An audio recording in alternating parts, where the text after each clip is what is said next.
কি কারণে আপনারা আজ ডেপুটেশনে দিতে আসলেন? আমরা ডিজিএম এর কাছে মূলত স্মার্ট মিটারের যে বিড়ম্বনা, বিশেষত মধ্যবিত্ত, নিম্ন মধ্যবিত্ত, শ্রমিক এবং দরিদ্রতম মানুষ, তাদের জীবনে যে বিপর্যয় নেমে এসেছে, যে স্মার্ট মিটার, তার উচ্চমাত্রার বিল, এবং দেখা যাইতেছে যে সন্দেহজনক বিল, বারংবার বিল আইতেছে, ঠিক আছে, এগুলো মানুষের জীবনে একটা চরম বিপর্যয়। এবং বিশেষত যে বিদ্যুৎ মাশুল, বিভিন্ন চার্জগুলি যেভাবে বৃদ্ধি করা হয়েছে, এবং গত জুন মাস থেকে যেটা এফেক্ট দেওয়া হয়েছে যে ফুয়েল চার্জ এবং সানরিজ বলে, তো এনার্জি চার্জ, ফুয়েল চার্জ, এই বিষয়টা কি? তো এগুলো তো মানুষের অষ্টার্জিত অর্থ লুণ্ঠন করার চেষ্টা।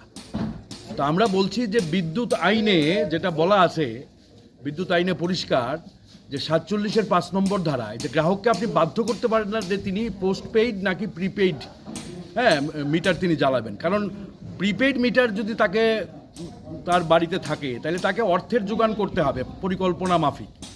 কিন্তু আজকে মানুষের যেভাবে জীবন জীবিকা যেভাবে বিপর্যস্ত, যেভাবে কাজ নেই, মূল্যবৃদ্ধি চরম আকারে, আকাশছোঁয়া মূল্যবৃদ্ধি, এই অবস্থায় এই অতিরিক্ত যে চার্জগুলো দেওয়া হয়েছে তাতে বিদ্যুৎ মাশুল তীব্রভাবে বেড়েছে।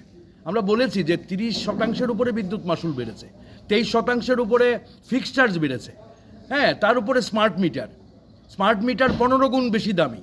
তাহলে স্মার্ট মিটারের পয়সাটা কোত্থেকে আসবে? এবং মানুষ প্রিপেইডে সে স্বাচ্ছন্দ্য হতে হবে।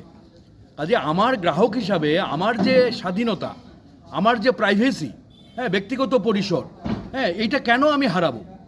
আমাকে পোস্টপেইড মিটার ব্যবহার করার অধিকার দিতে হবে, এটা কেড়ে নেওয়া যাবে না।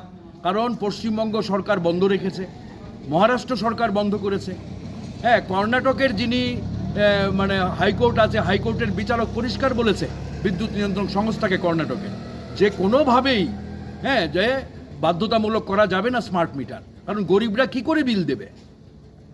তাহলে আজকে ত্রিপুরার সরকার এটাকে স্থগিত রাখুক। আমরা বলবো, যতই তারা টাস্ক ফোর্সের কথা বলছেন, আধুনিক প্রযুক্তির কথা বলছেন, আমরা প্রযুক্তির বিরোধী না, আমরা প্রযুক্তির পক্ষে। কিন্তু প্রযুক্তিটা তো সঠিকতা, এই যে স্মার্ট মিটার সঠিক কিনা, নির্ভরযোগ্য কিনা, এবং তার সঠিকতার প্রমাণ, এই নিয়ে অনেক অভিযোগ ভারতবর্ষে আছে।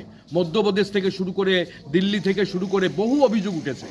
আজকে স্মার্ট মিটার সম্পর্কে বিশেষজ্ঞদের মতামত পরিষ্কার করতে হবে, এটা আমাদের দাবি। এবং আইন অনুসারে আমার যে পোস্টপেইড মিটার ব্যবহার করার যে অধিকার, এই অধিকার আমাকে দিতে হবে। বিদ্যুৎ আইনেও এটা আছে, কাজে এটা কেড়ে নেওয়া চলবে না। আমরা ওনাকে বলেছি, তো তিনি বলেছেন এগুলো ঊর্ধ্বতন কর্তৃপক্ষের কাছে পাঠাবেন। তবে এটা বলেছেন যে এখন যদি কোনো এই ধরনের বিল আসে আপনাদের নজরে, আপনারা এই বিলের অতিরিক্ত বিল যেটা এসছে বা অস্বাভাবিক বিল এসছে, তাহলে এটা সমস্ত কাগজপত্র আমাদেরকে জমা দেবেন, আমরা এটা এনকোয়ারি করব এবং আমরা দেখব যাতে গ্রাহক যাতে ক্ষতিগ্রস্ত না হয়, এটা তিনি কথা দিয়েছেন। কিন্তু বাকিগুলো ওনার পক্ষে করা সম্ভব না, ঠিক আছে। এখন একটা সংশোধনীকে সামনে রেখে 2018-র 16ই আগস্ট বাধ্য করেছে কেন্দ্রীয় সরকার, কেন্দ্রীয় বিদ্যুৎ মন্ত্রক, যে প্রিপেইড মিটার মাস্ট করে দিয়েছে সারা দেশে। আমরা বলছি এটা বেসরকারিকরণ। এই বেসরকারিকরণের ফলেই আজকে মানুষ এইভাবে মানুষের কষ্টের টাকা আজকে লুট হচ্ছে। আজকে বেসরকারিকরণটা বন্ধ করো। 2003-এর আইন অনুসারে বেসরকারিকরণের যে জায়গাটা আছে, এই জায়গাটা বন্ধ করতে হবে, এটা হচ্ছে আমাদের পরিষ্কার কথা। আধুনিক প্রযুক্তি আসুক, কিন্তু সরকার করুক, এটা আদানি আম্বানির হাতে দেওয়া যাবে না। আজকে বেসরকারিকরণ বন্ধ করতে হবে। এগুলো আমরা পরিষ্কারভাবে আজকে 12টা দাবি রেখেছি এবং আমরা এগুলোর জবাব চাই। না হলে আমরা আদালতে যাব এবং বড় ধরনের আন্দোলনে আমরা যাব, এটা আমরা পরিষ্কার বলেছি। ধন্যবাদ। অধিকার কেড়ে নেওয়া চলবে না। 7 নম্বর, 2020-21 অর্থ বছর পর্যন্ত কেন্দ্র ও রাজ্য সরকারি দপ্তর, আরবান ও লোকাল বডি, সরকারি